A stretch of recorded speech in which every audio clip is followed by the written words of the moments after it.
Muy buenas en este día. Dios les bendiga a todos. Estamos en el programa Vida en Abundancia y yo ya he visto que el plano ha sacado todo. Yo les iba a dar una sorpresa, pero ya no se la puedo dar. Hoy va a ser un programa diferente. Sí. Muy buenas, Samuel. Hola. Ya te iba a decir Raquel, Lupe. Sí, ya sé. Si yo te llamo ya Manuel, te llamo, bueno, de todo. Muy buenas, ¿cómo estás? Bien, contento, feliz. Otra mañana más. ¿Otra mañana más es otra mañana más o una mañana más? No, una mañana más, ¿no? Vale, pero vale. otra mañana más también, Vale. o sea.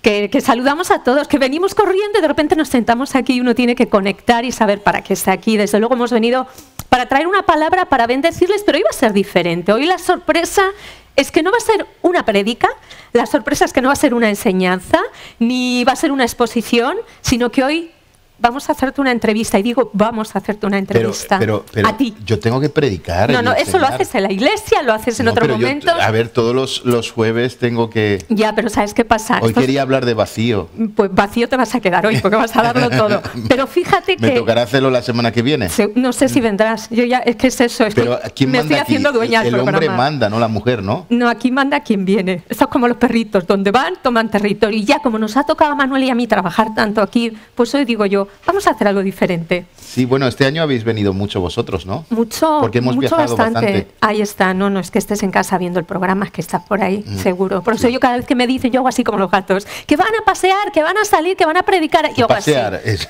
salir. Hombre, alguna semana también tenéis que sí, salir, ¿no? eso sí, también. Que de eso también hablaremos. Pero escuchen, yo vamos a tomar un descansito, evidentemente, pero venimos con todas. Yo sé que más de uno envidiará hoy mi posición, porque es cierto que mucha gente... No hagas la mala, ¿eh? Soy vasca. Uy, Dios Vale, mío. entonces eso lo voy a intentar contener, pero es verdad, mucha gente conoce, en tu caso, en el caso de Samuel Justo, Van der Waal, que nadie creo que sabe el segundo apellido. ¿no? Van der Van der Waal, ¿que de dónde viene? Finlandia. Holanda. Holanda. Finlandia perdón. No, Holanda, ya te llevo yo. Es verdad, está Raquel Manzanaro González, tu esposa, que también me vas a hablar de ella, pero vemos el fruto de años de trabajo, pero la persona que está al otro lado a lo mejor dice, ¿y quiénes son ellos? ¿Y quién eres tú, Samuel? ¿Y qué? ¿Y cómo es tu vida? ¿Son gente extraterrestre? ¿Son gente particular? ¿Son gente...?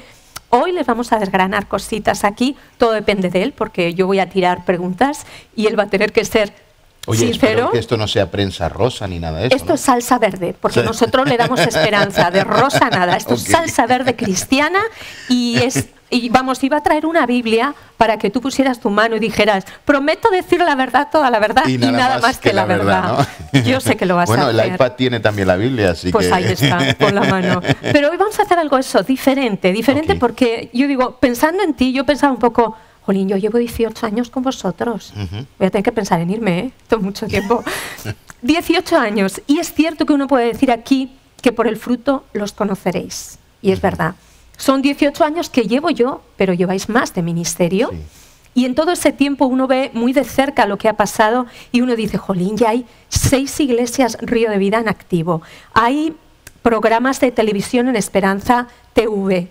Tenemos Radio Gospel, hay libros que has escrito, hay tanta cosa, hay los YouTube ahora, los tiempos con Dios, los devocionales que salen cada día. Todo eso está ahí, que es el fruto. Pero ¿quién está detrás de todo eso?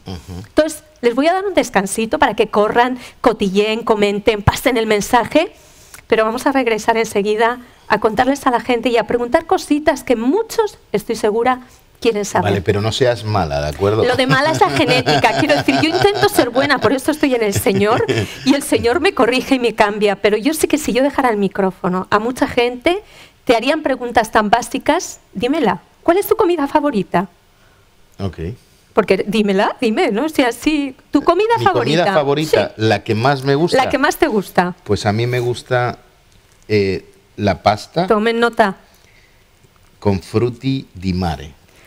Esto no es con fruta, esto es con cositas del mar, ¿eh? Sí, Así que me gusta y aunque los italianos prohíben poner parmesano por encima a los espaguetis que tienen frutti di mare, porque Ok. dice que no puede ir, o sea, el No, italiano no dice... choca el sabor ese, A mí no me es- gusta. Perfecto. Y si le echas un chorrito de aceite picante, mejor. Toma Pero ya. tengo que distinguir que el frutti di mare, no el que hacen con salsa de tomate, que hay algunos que lo hacen con salsa de tomate, simplemente con aceite de oliva. Y ya está. Ya está. Y cositas del mar. Lo digo, ¿no te ha pasado miles de veces? Pastor, le invitamos a comer. Y te ponen lo que menos te gusta comer.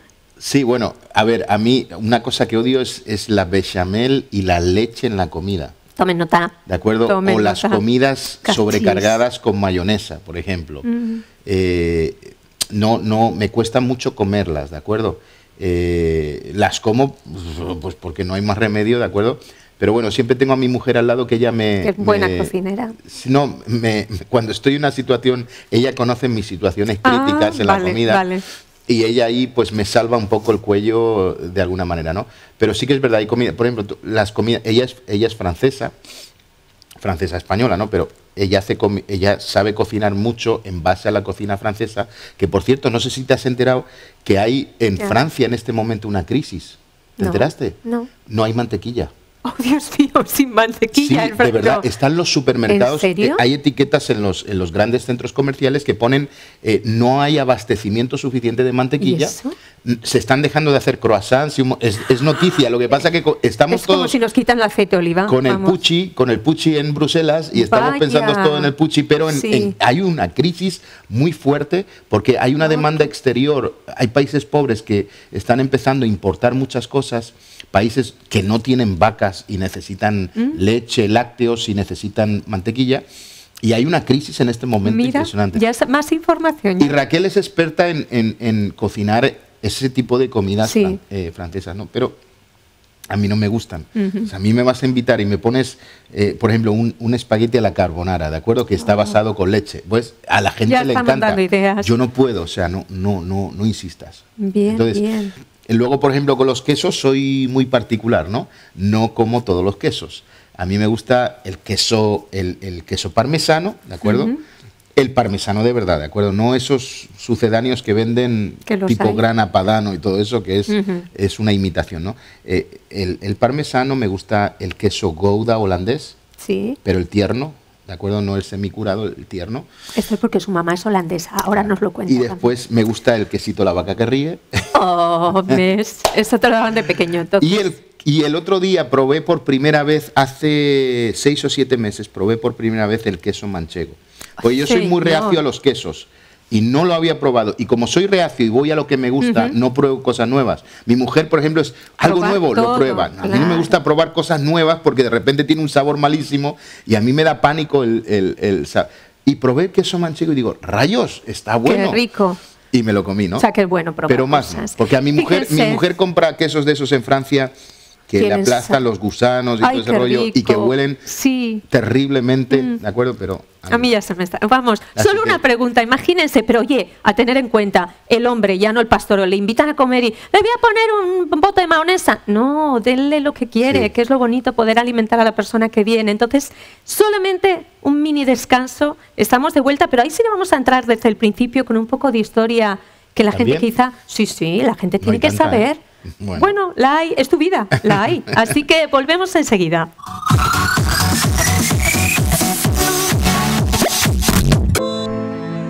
La reproducción forma parte de la vida. Desde temprano aprendemos a multiplicar. En familia vemos los efectos de la multiplicación. En los negocios, con dedicación y trabajo, también es posible multiplicar. Multiplicar es transformar lo más en mucho más. Jesús, cuando estuvo aquí, multiplicó panes y peces, pero más que eso, multiplicó discípulos. Al principio fueron 12, a estos se le sumaron 70, 120, 500, 3000 y más, muchos más. La orden es la misma hoy. Vaya, enseñe, bautice y haga discípulos, y ellos harán otros. Discípulos que se multiplican forman una iglesia saludable. Al final, lo que queremos es una iglesia con miembros o discípulos, las puertas del fondo abiertas o cerradas. Los miembros esperan panes y peces, el discípulo es un pescador. Los miembros se apoyan, el discípulo ayuda. El miembro espera, el discípulo visita. El miembro quiere ir al cielo, el discípulo quiere ir y llevar personas para el cielo. Los discípulos oran, se relacionan y cumplen la misión con nuevos discípulos. Todo eso porque los discípulos no solo suman, se multiplican, Fue así que Él lo hizo y así quiere que lo hagamos.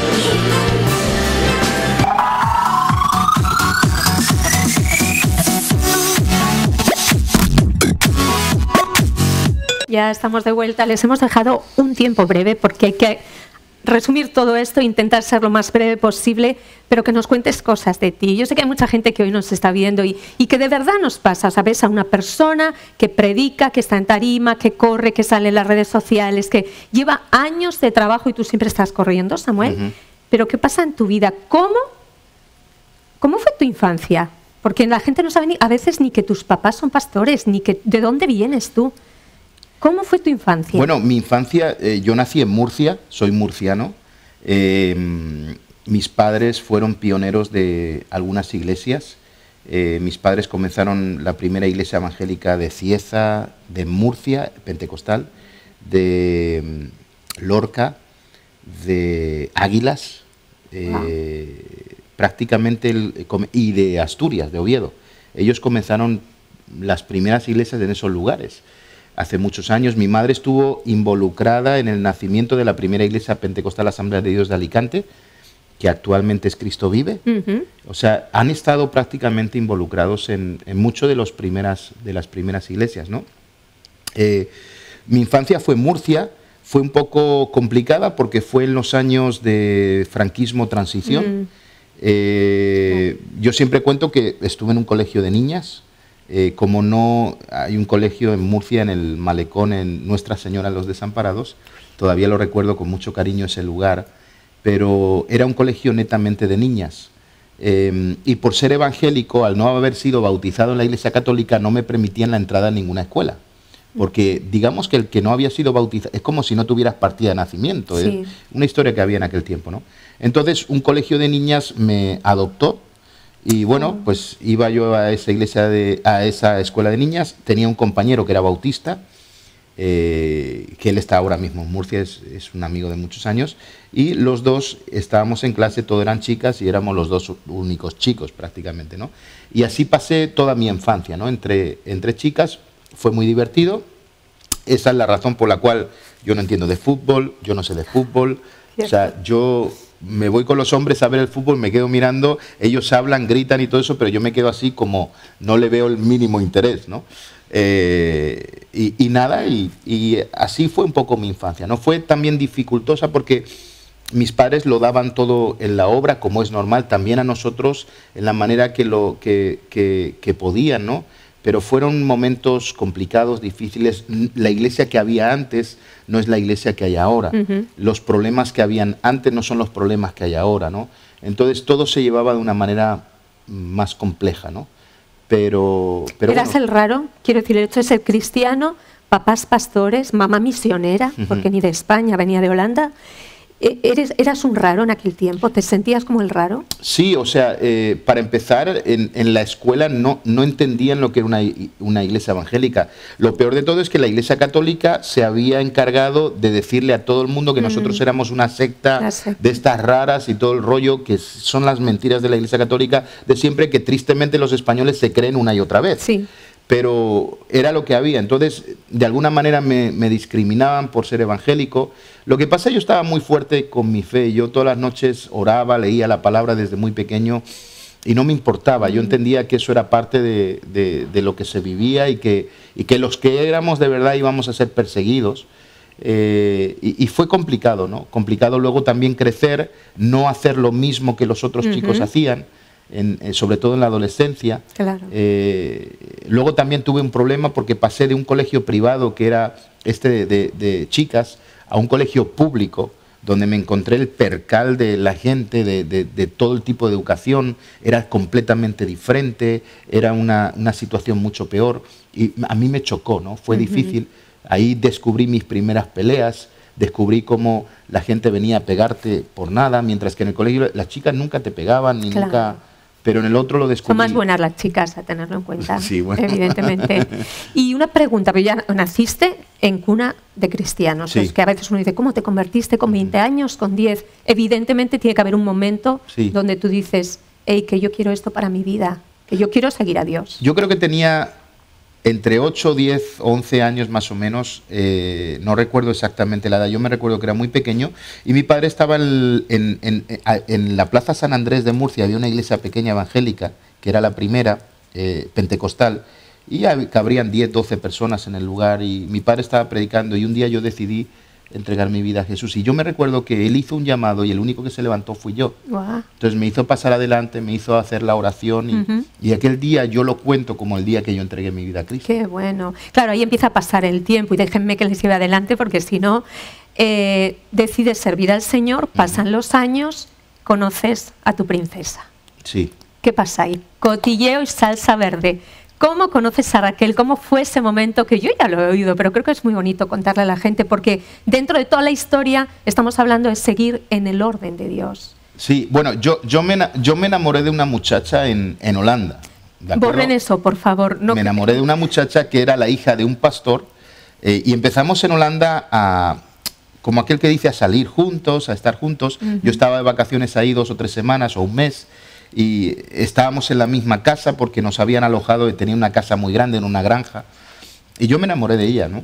Y me enamoré fuerte, y entonces ella me dijo así claramente, dice, mira, tú y yo no podemos salir porque tú eres un hijo de misioneros pobres. Así me dijo. Qué puñalada. Y ella era hija de pastor, y desgraciada. Qué es muy amiga, escucha, hoy por hoy Sí. es muy amiga mía. De hecho la veo. Sí. Cuando tengo, o sea, la he visto en alguna ocasión, ¿no? Y ella está casada con su familia, tiene una familia preciosa y fantástico, ¿no? Y entendemos que era el propósito de Dios. Pero en aquel tiempo yo me quedo estupefacto y yo vuelvo a España. Vuelvo a Alicante, y en las iglesias evangélicas de Alicante organizaban un evento en el Parque Lo Morán, en el anfiteatro. Estaba predicando José Zapico, que él está ahora en Miami de pastor. Sí. Y estaba ahí, yo estaba deshecho, yo estaba triste, yo seguía sirviendo al Señor. Yo decía, Señor, no entiendo. Y mientras yo estaba tocando el bajo en esa campaña, miro hacia el público y Dios me habla claramente y me dice, ¿ves esa muchacha que hay ahí sentada? Esa va a ser tu mujer. Así me lo dice. Y esa mujer era la Raquel. pastora Raquel. Entonces, ella, yo tendría 14 años, ella tenía 12 años. Oh, o sea, que existe el hecho de estar sirviendo a Dios y que Dios te ponga a la persona. Sí. Que no es algo que de no. Fíjate que en el momento que Dios me habla eso en la campaña, a mí se me quita toda la pena. Toda esa pena que yo tenía. O sea, lo que sucede con esta muchacha creo que fue en agosto, lo que sucede en la campaña fue en octubre, septiembre, octubre. Pasó mes. O sea, lo deshecho que yo estaba, en un instante Dios lo transforma y me dice, esa va a ser tu mujer. Y yo miro, me vuelven a brillar los ojos y digo, wow. Entonces, termina la campaña, subo a la parte de atrás y voy, la veo y le digo, oye, que quiero hablar contigo, que Dios me ha dicho que me voy a casar contigo. Y lo hiciste, tal Sí, cual. claro. Escuchen esto. Quiero decir, esto es parte también del ministerio, porque Sí. luego le habla locuras Dios y Él las hace. Y me dijo, tú estás mal de la cabeza, déjame tranquila, yo estoy muy bien así, o sea, estoy apenas saliendo de jugar con las muñecas, ahora me enredas a mí con esto, no. Pero pasó el tiempo. Pasó. Tú me dices que ahí teníais que ya unos 14 y tú unos 15. Sí, por ahí. Más o menos. Pero tú sigues siendo formado en el Señor. Quiero decir, tu vida personal, tú sigues preparándote, no solo Sí, que vas a la iglesia. sí. Tuve un tiempo de bache en mi adolescencia. Yo era fiel al Señor, amaba al Señor, pero sí que estaba siendo tirado mucho por el mundo. Entonces, es verdad que en alguna ocasión me metí en algún sitio que no debía, luego llegaba a casa, pedía perdón, yo seguía, o sea, los sábados era una lucha para mí, mis amigos salían por ahí, yo no salía, pero sí que es verdad que me mantuve prácticamente todo el tiempo en el Señor, ¿no? Hice alguna estupidez, pero nada grave, de alguna manera, ¿no? Y me mantuve pues en la iglesia, sirviendo, formando. Recuerda que la iglesia de aquel tiempo, el único joven que había en la iglesia era yo, mi hermano y mi hermana, no había más jóvenes. Madre, vosotros os ministrabais, os hacíais, vamos, todo. No, nada, ni siquiera quiero decir, eso. O sea, ya no. Creo que el primer grupo de jóvenes que yo tenía, y era uno de los más grandes de la ciudad, éramos como 10 o 12 y éramos Madre grandes, mía, ¿no? tiempos difíciles. Quiero Sí. decir, ahora vemos jóvenes en la vemos iglesia jóvenes, auditorios llenos de jóvenes y nadie y se todo preocupa, ¿no? formado para jóvenes, o sea, todo está enfocado a jóvenes, cosa que antes tenía uno que estar ahí Que metido estar. con lo que... Muy bien, y pasa el tiempo entonces que se escapa la mujer aquella a la que tuviste, a la tal Raquel, o llega un momento que tú dices, nos casamos. No, ¿Cómo? pasó una etapa entre esa edad hasta los 18 que yo tenía, que pues yo de vez en cuando la veía, oye, vamos a salir, ella decía, no, yo no quiero salir contigo, no, y todo ese rollo, hasta que cuando llegamos a más o menos 18 años, 19, que yo me iba a la escuela bíblica, ¿de acuerdo? Yo vine a hacer el ejército y hice un año de mili en la base aérea de San Javier, y ahí es cuando la vuelvo a ver, comienzo a salir con ella. Yo ya tenía 19, creo, prácticamente, ¿no? Y luego me regreso a la escuela bíblica. Pero ella ya entonces me dijo que sí. No estaba enamorada conmigo, empezó a salir conmigo, ella no estaba saliendo como novio, sino como amigos. Yo estaba saliendo como novio, ¿de acuerdo? De hecho, yo no la besé hasta que pasaron 6 meses de saliendo, 6 meses. A los 6 meses ya le digo, le voy a dar un beso, porque si no esta mujer va a pensar que soy raro. Que soy raro. ¿De acuerdo? Así que al final le di un beso, ¿no? Y claro, me sonrío y digo, ya está, ya sé que está enamorada de mí. Muy bien. Pero ella tardó 6 meses en enamorarse de mí. Salíamos pues al cine, a dar una vuelta y tal, nada más. Pero bien, bien cuidadoso. Tú estuviste en el colegio donde ahora está tu hijo y donde también ha pasado Priscila, tu hija, sí, ¿cierto? Sí. Y cuando termina esa etapa y vuelves a España, ¿sigues involucrado en la iglesia? Sí. Ahí viene el llamado que tú sientes como pastor. ¿Cómo es ese proceso? No, yo el llamado de pastor lo he tenido siempre. ¿Pero es llamado o es legado? Porque hay gente que cree que es legado de Yo tengo papá. llamado y legado, porque Dios me habló y también porque es legado, ¿no? Pero Dios me habló. El problema es que yo llego de la escuela bíblica y llego a la iglesia. En aquel tiempo pues la iglesia no era muy grande, tenía 60, 70 personas, era lo que era la iglesia normal de aquel tiempo, ¿de acuerdo? Estamos hablando de 1992, ¿de acuerdo? Y yo me frustro un montón porque pues casi todos mis amigos salían de la escuela bíblica y todos tenían contratos con las misiones donde le iban a dar un sueldo, iban a trabajar. Yo no. Yo llego a mi iglesia no puede pagar ni siquiera al pastor de la iglesia como me va a pagar a mí.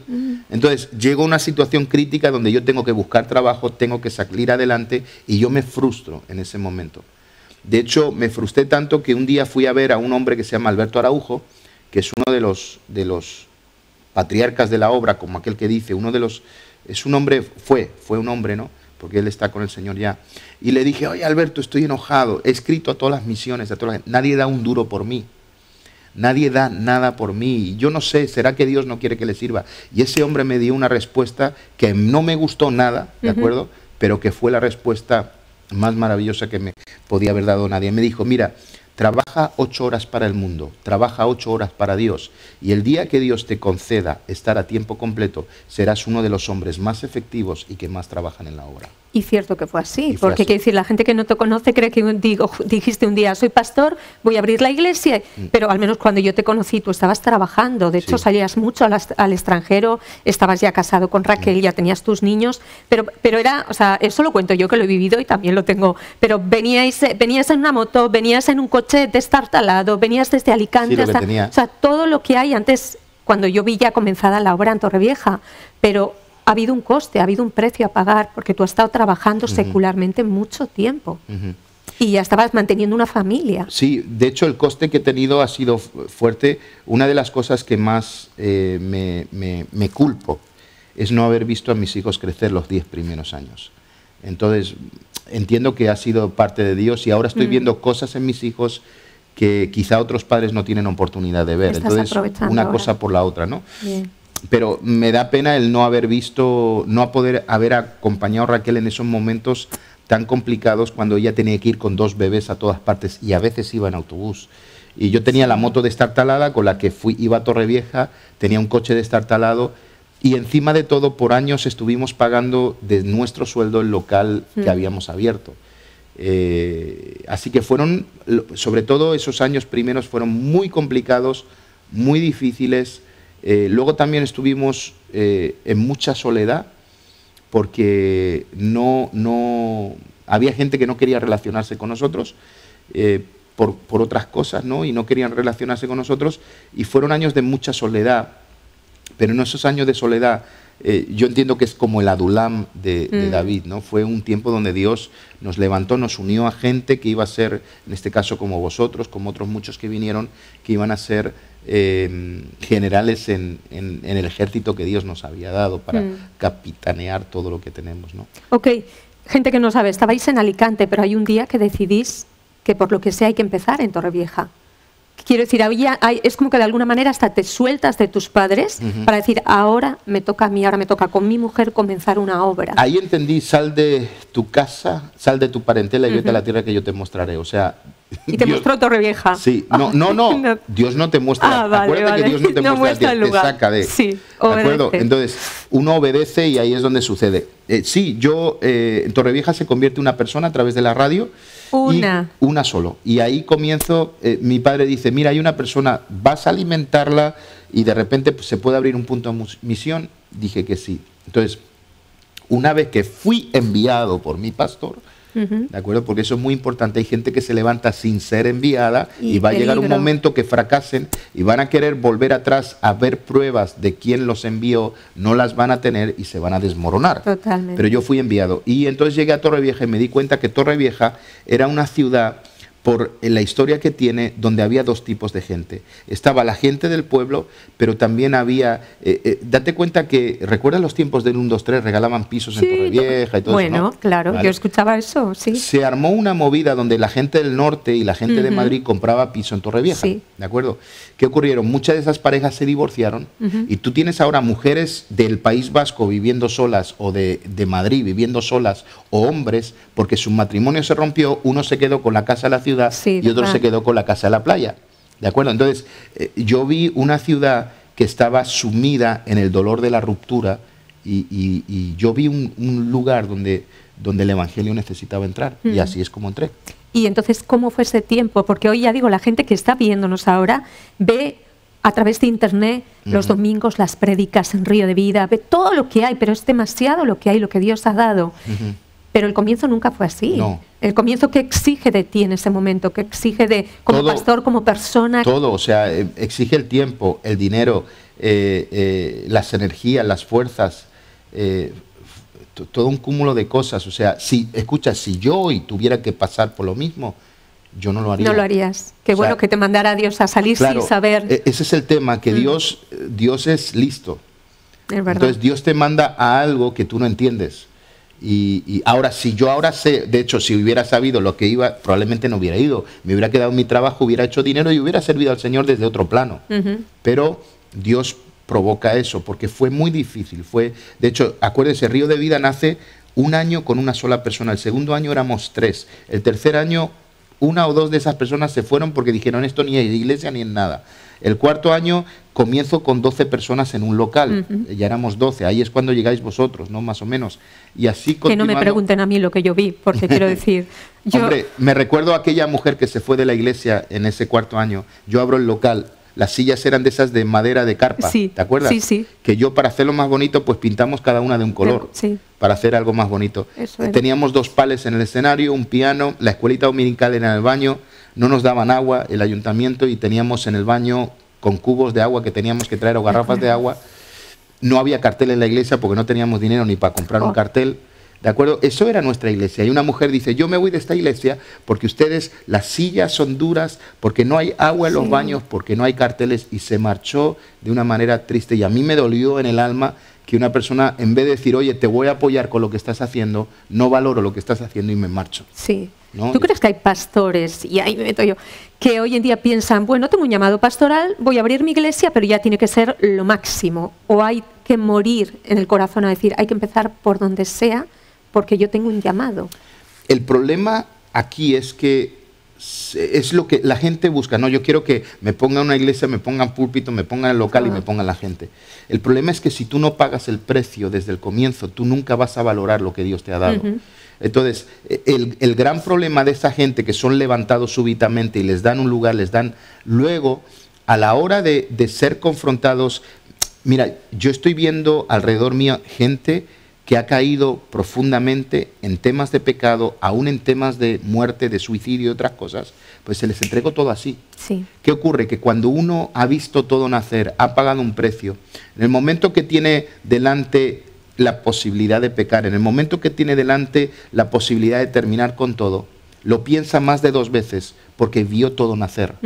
Entonces, no es lo mismo. Cuando uno ve crecer algo, uno lo valora mucho más. De hecho, tú tenías un buen sueldo y estuviste sirviendo por mucho tiempo y el consejo que te dieron era extra de horas, trabajabas y luego venías a la iglesia a seguir trabajando. ¿Hay algún momento donde Dios te habla y te dice ya es tiempo de meterse con todas, lo cual es un paso grande de fe? En el 2001 estoy en Argentina y Dios me habla en ese lugar, estaba en un congreso de pastores y ahí fue cuando Dios me habló.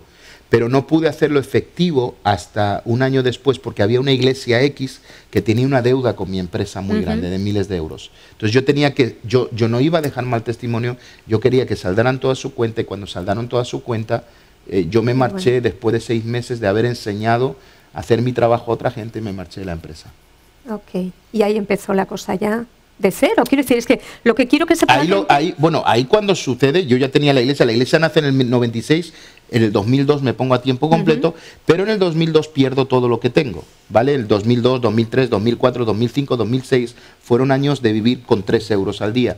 Yo, imagínate, el trabajo que tenía era muy bueno, yo tenía la tarjeta American Express sin límite, tenía visas de esas de oro, tenía 3 o 4, o sea, tenía crédito, yo iba a cualquier sitio y me daban crédito, tenía un chalet en Playa Mucha Vista, un chalet que habíamos comprado por nuestro trabajo, tenía un coche nuevo, todo eso lo perdí. La casa la pude vender por el mismo precio por el que la compré, saldé esa cuenta, el coche no pude pagarlo, lo perdí, y de ahí me encuentro a vivir de una casa muy bonita en la que estábamos a vivir en un lugar que se llama La Cenia, que también es muy bonito, pero no era tan bonito el lugar donde yo estaba viviendo, ¿no? Muy viejo, lleno de cucarachas, había un pub de borrachos al lado, hasta las 4 de la mañana durante 2 o 3 años que vivimos ahí, no podíamos dormir porque estaban los borrachos ingleses gritando con sus cervezas, y fue un momento muy duro. Ahí es cuando yo me quedo sin coche, me recuerdo que durante unos meses iba en bicicleta hasta la iglesia de la Cequión, ahí me recuerdo con los 2 niños pequeños y Raquel, con 3 euros diarios, ir al Consum que había al lado a comprar. Y hacer milagros. Sí, yo siempre me paro delante de ese supermercado para recordarme de lo que pasó y lo que está sucediendo ahora, ¿no? Qué bueno saber esto, ¿no? Porque yo digo, uno está acostumbrado a ver, ya no solo a ti, no solo a Raquel, y ya yo os tuteo porque os conozco de toda la vida, pero hay gente que dice, mira, el pastor Samuel, la pastora Raquel, el apóstol, porque hay fruto de apostolado.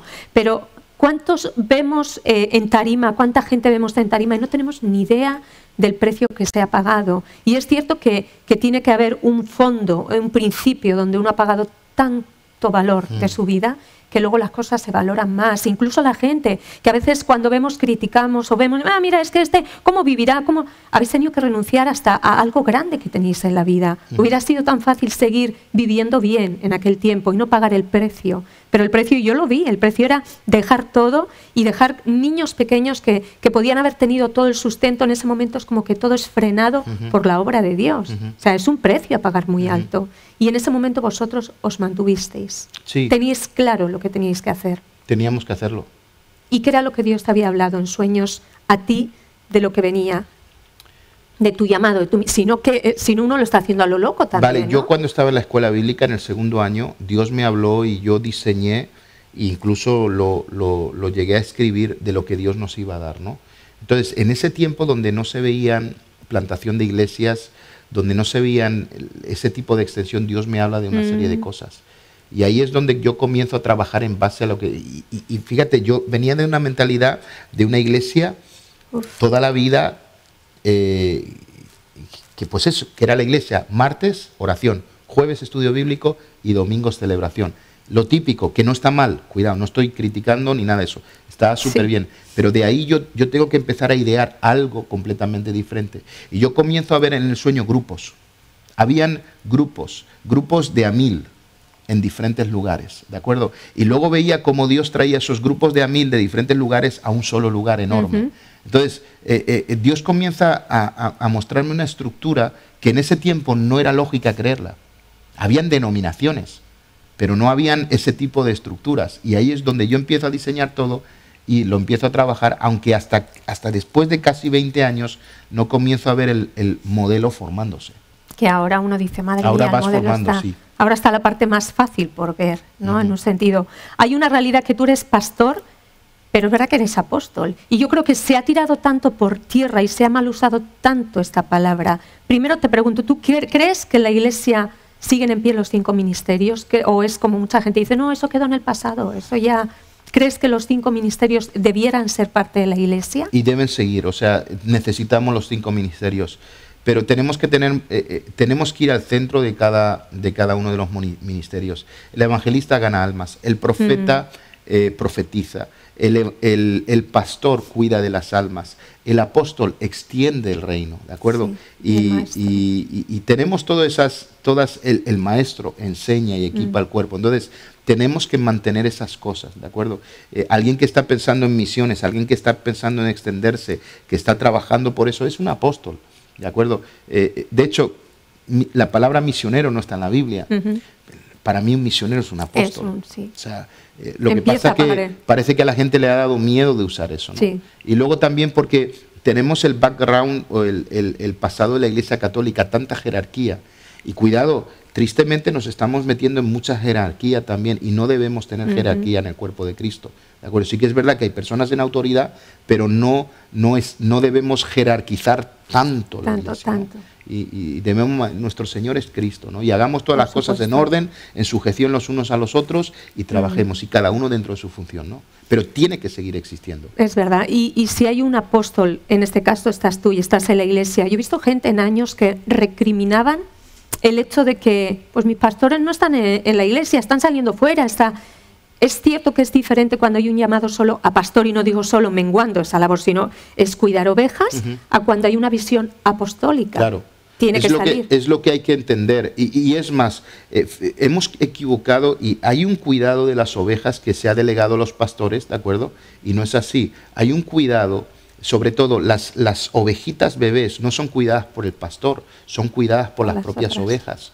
Y nos hemos equivocado. No, es que el pastor, no, eres tú. O sea, si tú sabes que tienes un hermano recién convertido en la fe que necesita leche espiritual, no se la da el pastor. El pastor te lleva a verdes pastos para que tú produzcas la leche que le vas a dar a esa. O sea, tenemos que entender el orden del rebaño correctamente. Sí. ¿De acuerdo? Ahora, si es verdad, si ese pastor tiene una mezcla de pastor y ministerio apostólico, se va a mover a las naciones y se va a mover a diferentes lugares y está bien. O sea, deberíamos estar contentos de que nuestros pastores estén saliendo y mientras ellos salen, nosotros que somos el cuerpo, mantener todo adelante para que cuando ellos vuelvan, la cosa esté mejor de como la dejaron. O sea, que no es dejar un vacío, al revés, tienen que crecer los que están más para cubrir todo. Claro, vacío no hay ninguno. O sea, que si alguien está en una iglesia, lo primero que tendría que ver es que tengo un pastor, tengo un apóstol, a lo mejor tengo un pastor evangelista. Claro, hay que entender cómo es la iglesia, hay que entender el líder que tienes delante. De acuerdo, por ejemplo, mi esposa es súper profética. ¿De acuerdo? Entonces, yo combino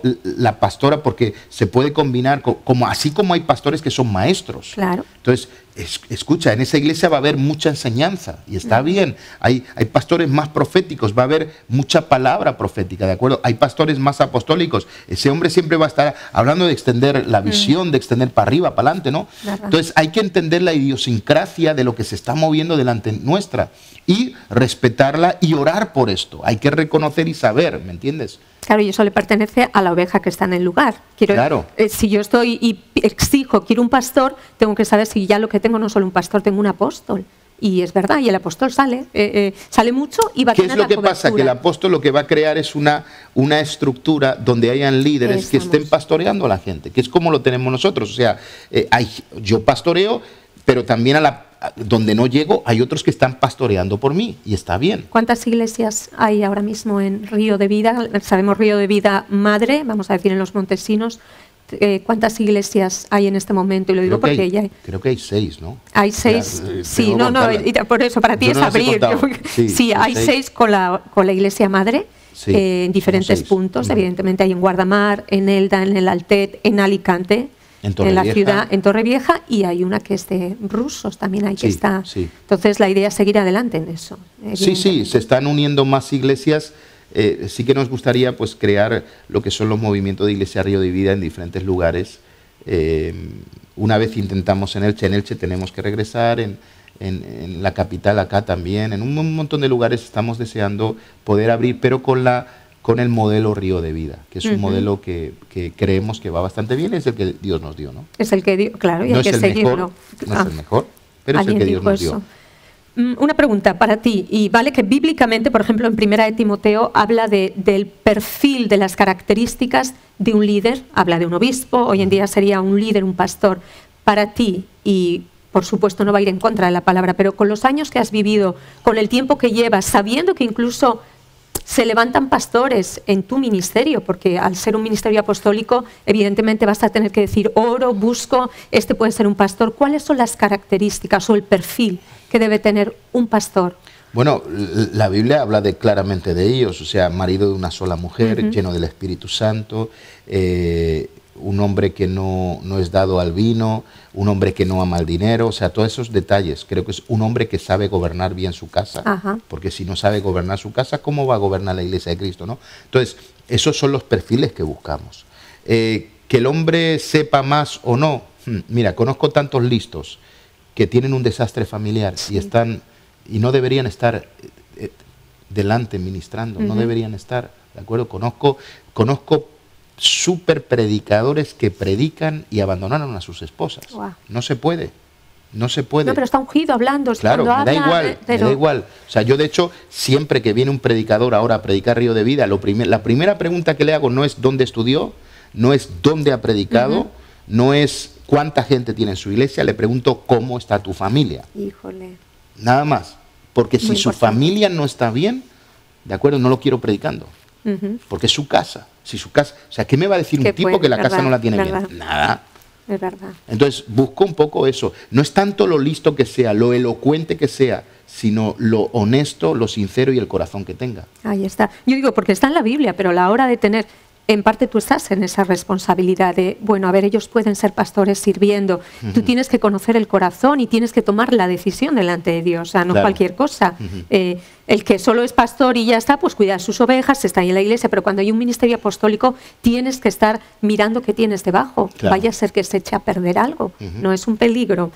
Preguntitas, hay preguntas que incluso la gente se hace de ti, pero ¿tiene derecho un pastor a ser feliz? Y uno dice, ¿cómo no va a tener derecho? No, pregunto, porque a veces están en tela de juicio, están constantemente expuestos. Es más, como miembro de la iglesia, tú me puedes ministrar a mí todo tipo de áreas para que yo sea libre, productiva, para que Dios me bendiga económicamente, todo lo que se trate de oveja de mí, el máximo. Pero cuando yo hablo del pastor, es como, cuidado, no tienes derecho a tener demasiado dinero, no tienes derecho a ser próspero, porque cuando yo te vea, te voy a criticar.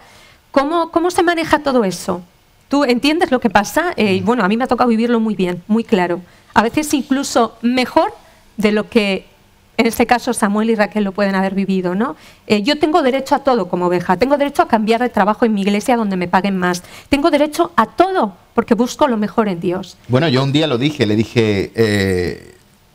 si me pagan en otro sitio mejor y me dan mejores cosas, me voy. Yo recuerdo, hubo un silencio mortal. Absoluto. O sea, fue algo como que... Y lo dije, no lo dije a cosa hecha, o sea, lo dije a cosa hecha, no lo dije porque lo iba a hacer. Pero fíjate que es que no tiene derecho un pastor a cambiar de trabajo y si le ofrecen más dinero a irse y si le ofrecen una casa y un coche mejor a irse. No, es que es ¿cómo le llaman eso? Es un soberbio, es un vendido, o sea, por cualquier cosa. O sea, escucha, estoy harto de verlo en gente de la iglesia que se cambia de trabajo porque le pagan más y porque le dan mejores condiciones. ¿Qué pasa? Un pastor no puede. Y decimos amén, decimos qué maravilla. Entonces, yo no lo iba a hacer, pero sí que quería que la gente pensara hasta dónde estamos pensando sobre nuestros pastores. O sea, el tema es así de sencillo. Entonces, yo creo en algo. Yo creo que cada uno tiene lo que se merece. ¿De acuerdo? Y estamos hablando también de pastores. A ver. ¿Vale? Entonces, cada uno tiene lo que se merece. Entonces, debemos, de alguna manera, entender pues que los pastores tienen una necesidad y como dice la Biblia, o sea, si tu pastor está bien, ¿de acuerdo?, la administración o lo que tú vas a recibir de parte de él va a ser poderoso. Pero si él está mal, ¿de acuerdo? Por eso hay un pasaje que dice que ellos velan por vuestras almas, pero que estén ellos bien, ¿de acuerdo? Sí. Para que no estén sirviendo con amargura en su corazón. O sea, y hay pastores que, por lo que la gente dice de ellos, están ministrando con tanta amargura y tanta tristeza en su corazón que se vuelve algo que no es productivo más. Y ahí es donde, ahí es donde uno tiene que recapacitar y digo, oye, ¿sigo aquí o me voy a un sitio donde la gente aprecie el don que tengo? Y es verdad, o sea, llega un momento cuando uno O sea, tiene que tomar la decisión de decir, ok, si la gente no valora el don que yo tengo, voy a irme a un lugar donde se valora. Lo hizo Jesús. Jesús en su casa no pudo hacer milagros. ¿Qué hizo él? Se fue al pueblo de al lado. ¿Verdad? Entonces, hay veces que, aún como ministerio, si no se valora, tendremos que tomar una decisión para decir, oye, me voy a un lugar, me voy a un país, me voy a un sitio donde la gente pueda valorar un poquito lo que estoy haciendo, ¿no? O sea que, evidentemente, la Biblia habla de que el obrero es digno de su trabajo. Ya no hablamos de dinero solamente, hablamos de una vida próspera, bendita, lo que quisiéramos tener cada uno de nosotros. ¿Por qué no lo debería de tener un pastor? Claro. Y a veces sí que es verdad que en años en España ha sido como el pastor tiene que ser el más sacrificado, trabajar, como tú decías, 18 horas y luego ir a la iglesia a trabajar y seguir trabajando. ¿Cuántas veces, Samuel, a ti te han preguntado, gente de la iglesia, hola pastor, de corazón, ¿cómo estás? Hay preguntas hechas, ¿no? Hola, ¿cómo está pastor? Buenos días. Creo que casi ninguna. O sea, si yo... No puedo pararme a decirte, Lupe, que nadie se paró a preocuparse en ese momento como yo estaba. Y eso es algo que ocurre, pero no solo en mi iglesia, ocurre en todas. Pero la exigencia es yo vengo y tú tienes que saber cómo estoy yo. Y si el pastor, es que no me ha liberado, me voy a otra iglesia donde me van a liberar porque ese pastor no puede liberarme.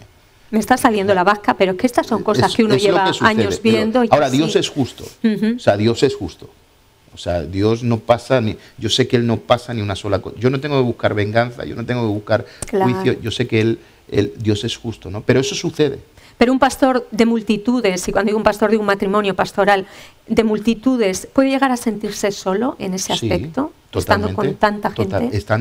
Y es más, la gente que suele estar con multitudes se sienten más solos. Wow. De hecho, tristemente... creo que fue el año pasado, no, el anterior, hubieron 12 casos de pastores de mega iglesias que se suicidaron.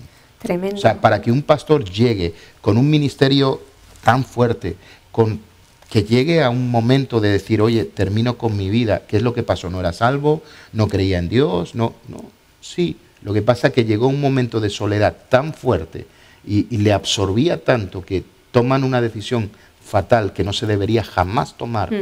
¿De acuerdo? Porque te rompe la vida que tienes en Dios completamente, ¿no? Pero son cosas que suceden y hay mucha soledad entre pastores porque la gente tiene que empezar a aprender a cuidar lo que Dios le ha dado. Hasta ahora se absorbe. Acuérdate que la Biblia dice que los pastores somos un don de Dios para la iglesia. O sea, la palabra don es un regalo. Yo soy un regalo para la gente de mi congregación. El que no entienda eso tiene un problema. ¿Verdad? ¿De acuerdo? Pero yo no voy a perder lo que yo sé. Yo sé que soy un don para la gente. Soy un regalo para ellos. Ellos no serían lo que hoy en día son si yo no estuviera. Y puede sonar muy soberbio, pero es una realidad. Vamos, uno que está con la gente y que oye comentar, salí fuera, pero cuando vine echaba tanto de menos. Hombre, hay un alimento cada día, cada año, es un cuidado constante. Totalmente. Entonces, ¿cómo no uno no va a agradecer, no puede honrar eso? Tenemos que aprender a cuidar a pastores y demás. El tiempo pasa, Samuel, me da rabia porque yo sé que hay un montón de preguntas sin hacer. Hablando del día de ahora, las cosas están mal en la calle. Sí. El tema de enseñanza, ideología de género, todo está patas arriba. ¿Qué tiene que decir la Iglesia en todo esto? Hay iglesias que están mudas, pero ¿qué crees que tiene que vivir en este tiempo la Iglesia y cómo tiene que estar capacitada? La Iglesia tiene que volver a salir a conquistar las calles. Tenemos que volver a tener creyentes activos que vuelvan a predicar el Evangelio como locos. Tenemos que tener una visión. Por ejemplo, se están haciendo tantos congresos hoy en día, congreso para esto, congreso para fuego, congreso para fe, congreso para no sé qué, y está bien, pero tenemos que gastar todas esas energías en alcanzar nuestros pueblos y ciudades. Cuanta más gente llegue al conocimiento de Cristo, más fácil va a poder ser la tarea. Mientras más nos recluyamos en nuestros locales de 4 paredes, en nuestras visiones particulares, en nuestras historias, más vamos a perder el mundo. Tenemos que volver a recuperarlo y solamente a través del Evangelio. Entonces, es la primera tarea. Orar, hemos orado mucho ya, es tiempo de salir, ¿de acuerdo? La Iglesia tiene algo que hablar, ¿no? Claro, la Iglesia tiene algo que hablar, ¿no? Tenemos que transformar, luego tenemos que movernos a otros niveles también. Tenemos que movernos a los niveles de educación. Yo esta mañana escribía en Facebook, el problema que hay en España viene porque se ha traído ideologías a la educación. Mientras sigamos enseñando ideologías en la educación, ahora se quieren meter, está la ideología de las autonomías, la ideología de Dios no existe, esa es la primera de las ideologías, la ideología de la evolución, recuerden que no es una ciencia, es una ideología, la ideología ahora del tema de género, la ideología de lo que está ocurriendo en Cataluña. Entonces todas las crisis vienen por ideología. Mira la televisión, estoy cada día viendo más mujeres muertas o violadas en España. Yo me estoy quedando sorprendido. Esas son las ideologías. Si en vez de enseñar ideologías en las escuelas y universidades, enseñáramos valores, a cómo perdonar, a cómo convivir, a cómo amar, a cómo vivir en paz, a cómo vivir sin deudas, a cómo ese tipo de cosas, ¿de acuerdo? Que son fundamentos bíblicos, en realidad. Son bíblicos, pero son también del ser humano. Claro, o sea, claro, es lo que Dios creó todo eso. A ser más humildes, a no ser egocéntricos. Si enseñáramos valores en los colegios y en las universidades, no tendríamos la crisis que tenemos a todos los niveles. O sea, que la urgencia... Y escucha, esto va a continuar, porque lo que se ha enseñado en los últimos 20 o 30 años, desde que entró la libertad en España, son verdaderas barbaridades. Y se han visto ya los resultados de esas barbaridades. Ahora, ¿crees que la Iglesia está preparada? Y ahora hablo de la palabra moderno, no usar moderno como algo de moda, sino todo está avanzando demasiado. Hace poco decía un chico de nuestra Iglesia, cada 3 años las cosas cambian tan radicalmente y tan fuerte, que si la Iglesia dice, no, yo permanezco como estoy, ¿qué vamos a hacer? Tenemos que modernizar, tanto redes sociales, que ya estamos nosotros, todo lo que hay, radio, televisión, los pensamientos, las formas, las modas, ¿cómo la Iglesia puede encajar en todo eso sin perder la base, que es la palabra de Dios, es Cristo? ¿Cómo podemos hacer todo eso? O sea, necesitamos cambiar el envoltorio, no el Ferrero Rocher que sea el mismo, pero el envoltorio cambia, ¿de acuerdo? O sea, que la esencia sea la misma, pero tenemos que cambiar el envoltorio, tenemos que ver... o sea, hay cosas que hablamos que asustan a la gente, hay cosas que hacemos que asustan a la gente. Busquemos no hacerlas, o hacerlas en otras plataformas. O sea, hay cosas que es mejor no hacer cuando hay mucha gente nueva. Tenemos que saber conectar con cada situación. Tenemos que saber darle a cada persona lo que necesita. Yo el otro día decía, la mejor forma de matar a un nuevo creyente es poniéndolo a tener un cargo de liderazgo. Por supuesto, o sea, es verdad. Coge un nuevo creyente y ponlo como líder. Te aseguro que al X tiempo se va a apartar del evangelio. Es un peso demasiado grande para... Claro, y no entiende muchas de las cosas. Entonces, tenemos que saber manejar las cosas que hacemos. La Iglesia tiene que dejar de predicar cosas muy abstractas, ¿de acuerdo? O sea, yo anoche lo decía, o sea, olvídate de las alas que tienen los querubines, cuéntale a la gente algo práctico para hoy, que lo necesita. Soluciona el problema al momento. Hablemos de las alas de los querubines en círculos más cerrados, ¿de acuerdo? Y cómo eran las alas, cuántas alas tenían, para qué servían, ¿me entiendes? Pero busquemos llevar a la gente a una practicidad de vida cristiana y no a un misticismo que la gente no va a entender. Entonces tenemos que cambiar muchas cosas. Tenemos que cambiar... Yo un día le dije a alguien que tenía un nombre de iglesia, digo, chacho, es que no cabe ni dándole la vuelta a toda la iglesia, pones un cartel, no cabe el nombre, ponle algo más sencillo, porque la gente ve eso por fuera, Jesucristo viene pronto, el fin del mundo, o sea, vayamos a nombres que la gente, tenemos unos nombres que dan miedo, llamémosle nombres sencillos, ¿de acuerdo? Nombres, cosas que la gente se pueda... oye, entiendo eso, o sea, esto es lo que yo quiero, esto es lo que, ¿me entiendes? Pero alguno le pone unos nombres... Que te aburres, de verdad que sí. O sea, que tenemos que estar, uno diría, es tener visión de lo que hay alrededor de nosotros sin tener que contaminarnos. Al revés, lo que vamos a hacer es influenciar, pero tenemos que estar cambiando constantemente. Y cambiando mucho. Luego yo me encuentro con iglesias evangélicas que tú vas a un culto de Dios y parece una iglesia católica.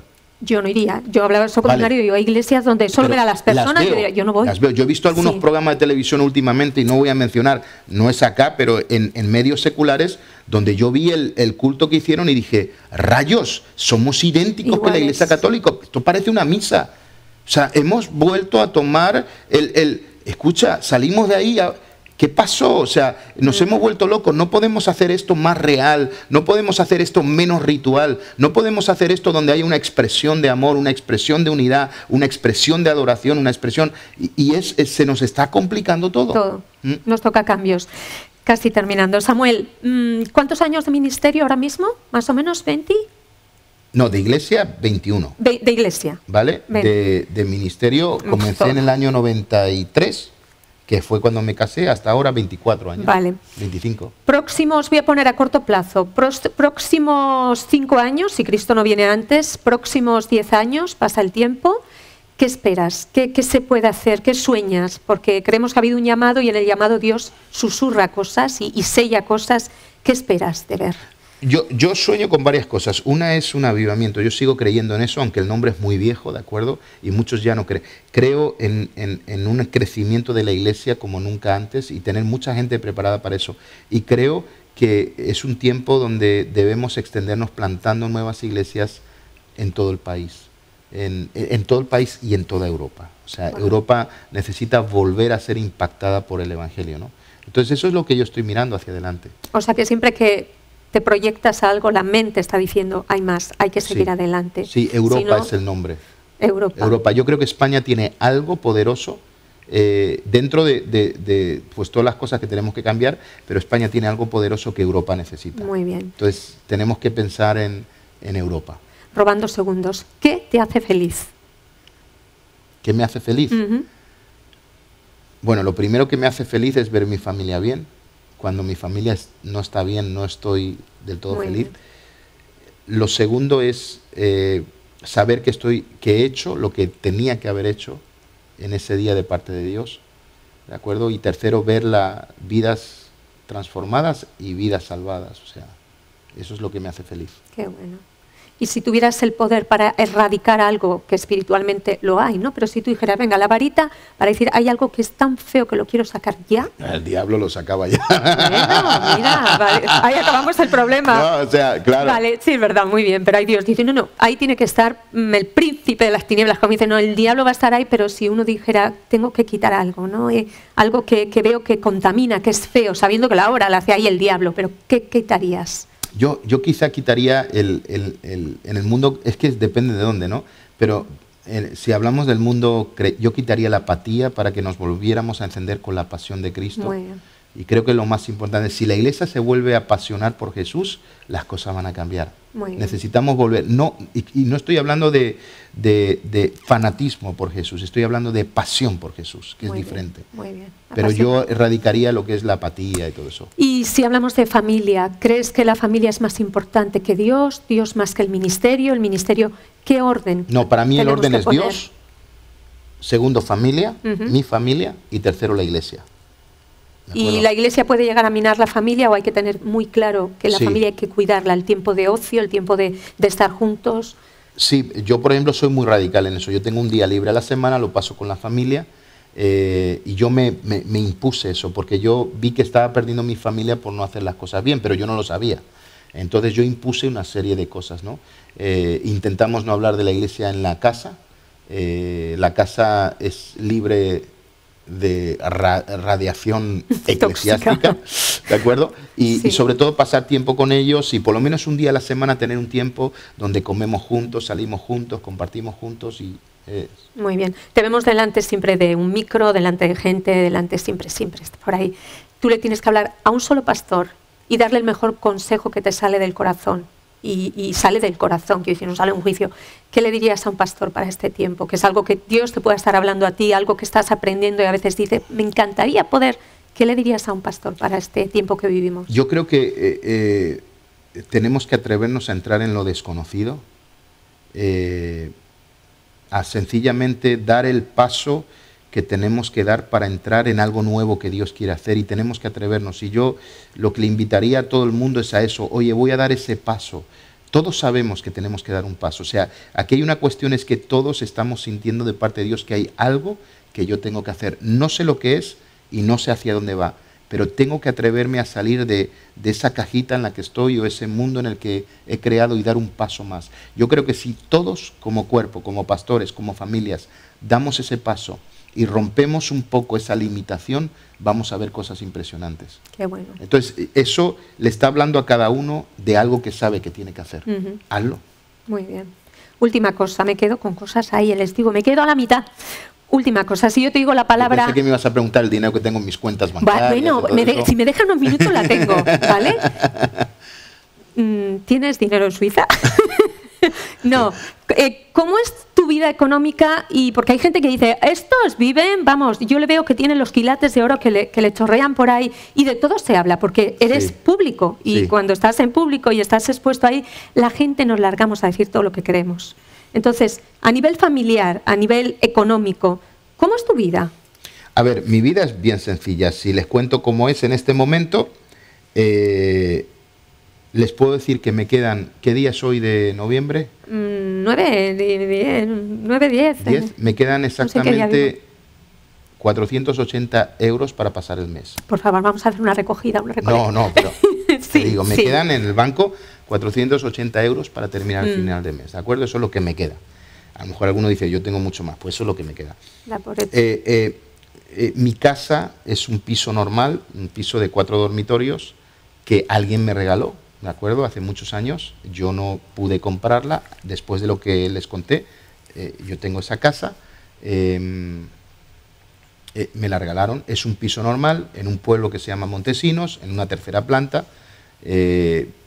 como cualquier otro español, ¿de acuerdo? Yo tuve un chalet por mi trabajo, ahora no tengo chalet. Me gustaría tener un chalet por el perrito, pero no me gustaría por nada más, porque a mí el trabajo de jardinería no me va. Y no tengo dinero para mantener un jardín, así que estoy a gusto ahí. Eso es lo que tengo. En este momento me quedan 480. Mi pensamiento es no solo en llegar a final de mes, como estáis pensando mucho, tengo que llegar, confío en el Señor que llegaré, pero por otro lado es, en este momento yo estoy pagando la escuela de mi hijo, está preparándose en la escuela bíblica, mi próximo pago es en enero, yo estoy pensando ya en tener suficiente para hacer el próximo pago. Entonces esa es mi vida, no hay más.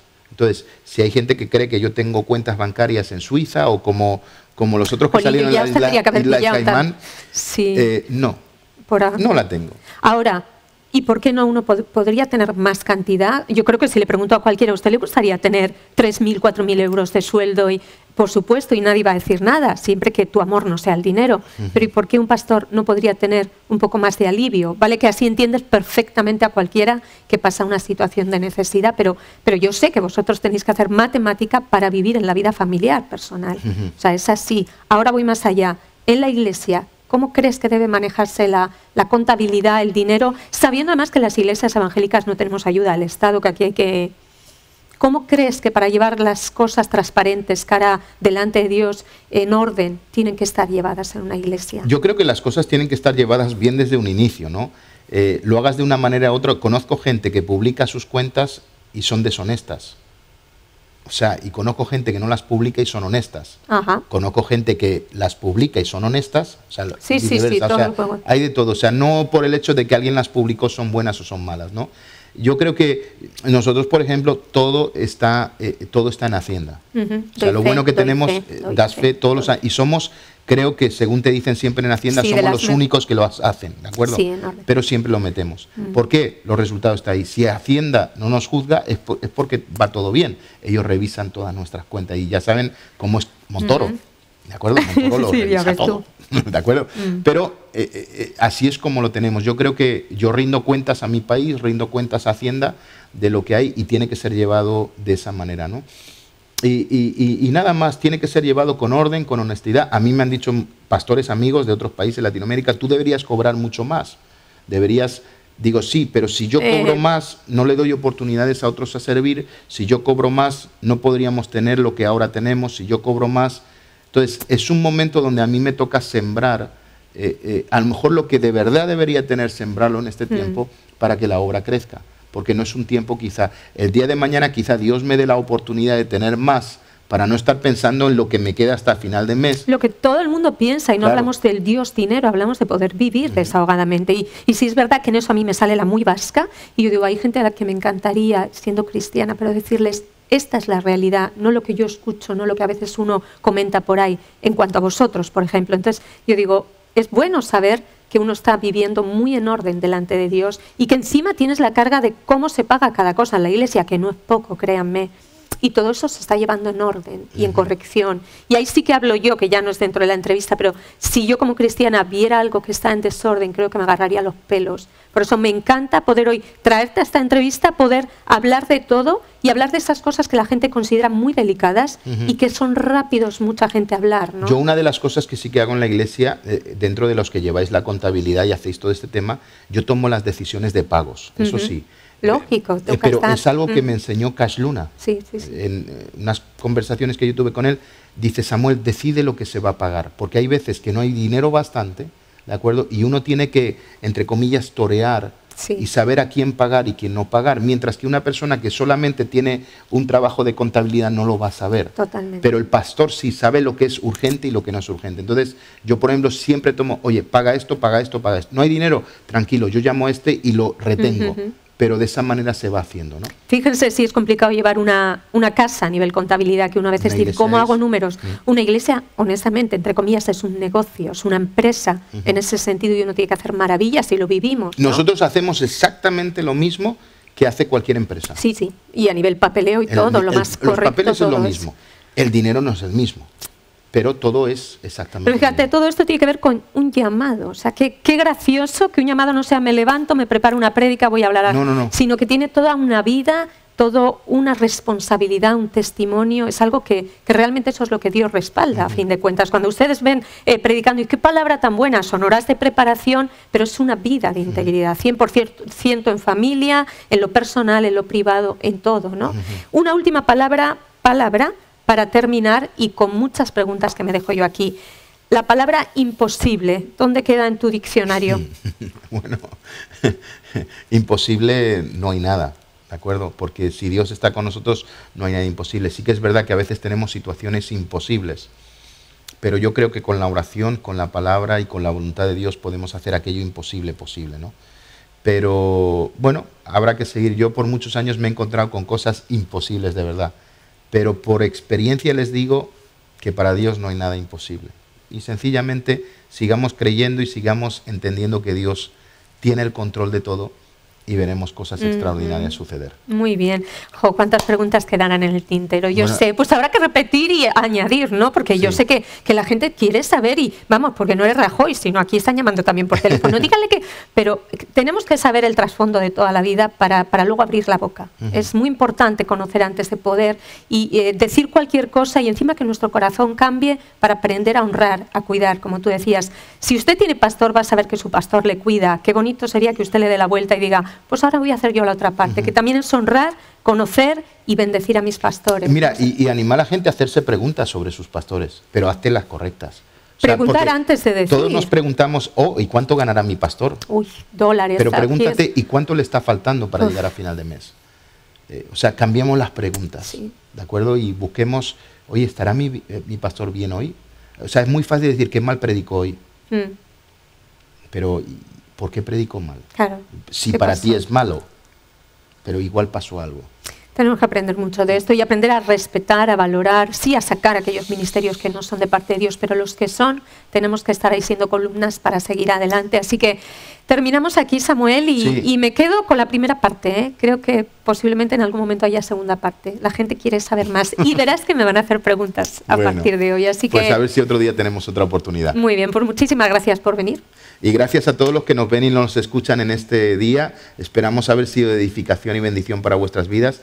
Y bueno, la semana que viene estaremos de nuevo aquí con todos ustedes. El Señor les bendiga.